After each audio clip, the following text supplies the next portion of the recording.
अहिल्यानगर महानगरपालिकेसाठी आज मतदान प्रक्रिया पार पडत आहे आणि सगळीकडे उत्स्फूर्त गर्दी जी आहे ती दिसत आहे. तर एकीकडे कुठेतरी माजी खासदार सुजय विखे आणि आमदार संग्राम जगताप हे अतिशय निवांत बसलेले आहे, नाश्ता देखील करत आहे आणि त्यांच्याशी आपण बातचीत करणार आहोत. एकीकडे अनेक उमेदवार असतील मतदान साठी आता बाहेर पडलेले आहे किंवा इतर राजकीय पक्षांची अतिशय धावपळ सुरू आहे. मात्र तुम्ही मात्र दोघे निवांत या ठिकाणी बसलेला आहात. आम्ही दोघांनी हा निर्णय घेतलाय की लोकसभेमध्ये आम्हीच टेन्शनमध्ये राहायचं, विधानसभेमध्ये आम्हीच टेन्शनमध्ये राहायचं आणि कार्यकर्त्याचे निवडणूक आहे ते टेन्शनमध्ये आम्ही जरा खुश राहिलो.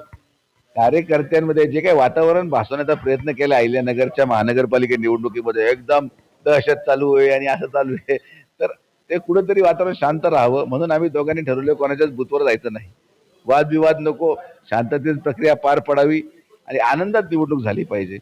आम्हाला विश्वास आहे की उद्या जेव्हा निकाल लागेल तेव्हा स्पष्ट बहुमत भारतीय जनता पार्टी राष्ट्रवादी काँग्रेसचं राहील आणि 65% पेक्षा जास्त संख्याबळ आमच्या दोघांचं मिळून आम्ही अहिल्यानगर शहराचा विकासाचं स्वप्न जे आम्ही जनतेला दाखवलं ते आम्ही पूर्ण करू.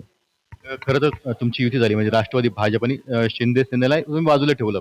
त्या तिघांभोवती सगळी चर्चा होती. विरोधकांचं नेमकं काय म्हणजे ते देखील अनेक आरोप प्रत्यारोप तुमच्यावर करत होते. नाही, आता विरोधकांचं पूर्ण आटोपलेलं आहे. विरोधकांची चर्चा घेणं म्हणजे मूर्खपणा आहे. आपण जर पाहिलं मशाल आणि तुतारीवर, तर जे लोक माझ्या बरोबर ज्यांना तिकीट नाही मिळालं तेच उमेदवार तिकडे झालेले आहेत आणि ते उद्या पडल्यानंतर परत माझ्याकडेच येणार आहेत. मी सगळे उमेदवार मी आणू शकतो, कारण की त्यांना मानणारा वर्ग राहिलेला नाही. काँग्रेस जे 4 सीट दिले ते फक्त मुस्लिम एरिया डॉमिनंट एरियामध्ये दिले, दुसरीकडे त्यांना कुठे उमेदवारही मिळाला नाही. राहिला मुद्दा मशालचा, तर मशाल इकडे तिकडे थोडीशी धड खाते, पण आता पाहूया काय होतं. पण विश्वास हाच आहे की महाविकास आघाडीने पूर्णपणे जनमत गमावलेलं आहे आणि भविष्य कालावधीमध्ये हे तिन्ही पक्ष महायुतीचे हेच प्रमुख पक्ष म्हणून जनतेपुढं पर्याय चांगला पर्याय म्हणून राहतील आणि जनता तेव्हा ठरवेल योग्य वेळी.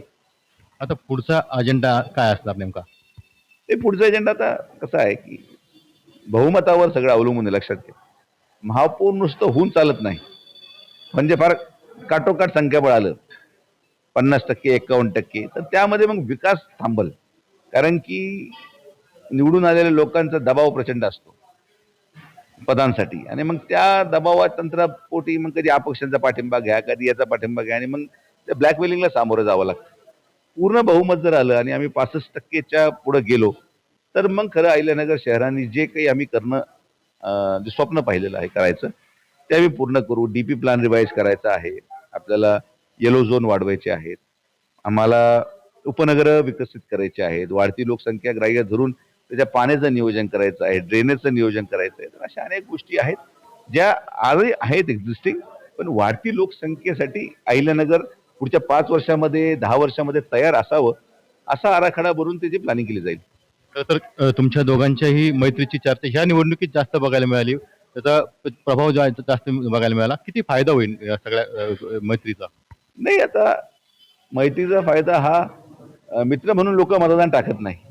लोकांनी मी केलेला विकास पाहिलेला आहे, लोकांनी त्यांनी केलेला विकास पाहिलेला आहे आणि वैशिष्ट्य म्हणजे की जे शहरामध्ये हिंदुत्ववादी विचार नेहमी राहिलेला आहे.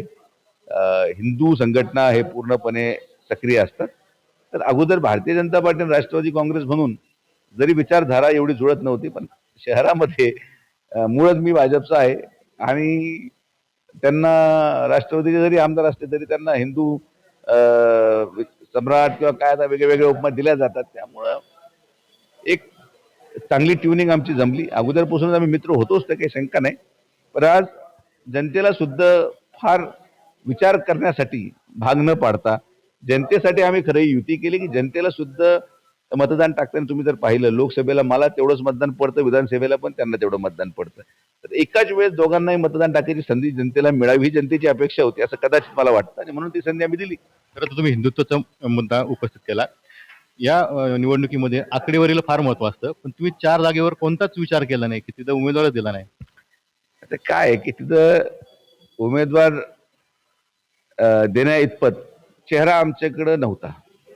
तिथं काय अशी स्पर्धा नव्हती किंवा कोणी उमेदवारी मागतही नव्हतं आणि मग तिथं सुद्धा आम्ही हिंदू चेहरे द्यायचा प्रयत्न केला. 4 हिंदू उमेदवार आम्ही पूर्णपणे मुस्लिम बहुल एरियामध्ये आम्ही देण्याचा प्रयत्न केलेला आहे. तर मला वाटतं की राजकारणामध्ये गणित बेरीजपेक्षा विचारांशी तडजोड न करणे ही भूमिका जास्त महत्वाची आहे आणि आम्ही आमच्या विचारांशी तडजोड न करता आम्हाला आमच्या विचारांना जे शोभेल असंच कृत्य आम्ही त्या ठिकाणी केलेलं आहे. आपण आमदार संग्राम जगताप यांच्याकडे जाणार आहोत. काय सांगाल, अहिल्यानगर जिल्हा ज्यावेळेस नामांतरण झालं, ही पहिली निवडणूक आहे अहिल्यानगरची, कोणाचा महापौर बसेल?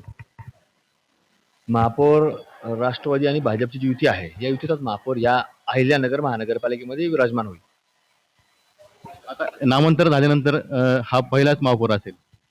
निश्चित रूपानं आज जो जुने झाले, मी तिथे झालेलो होतो, त्यामुळे आता जो होणार आहे तो अहिल्यानगर महानगरपालिकेचा महापौर होणार आणि पहिला महापौर अहिल्यानगरचा कोण राहील हा राष्ट्रवादी भाजप युतीचा होईल.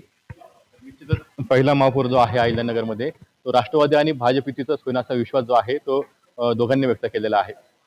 पुन्हा जायकर, TV9 मराठी, अहिल्यानगर.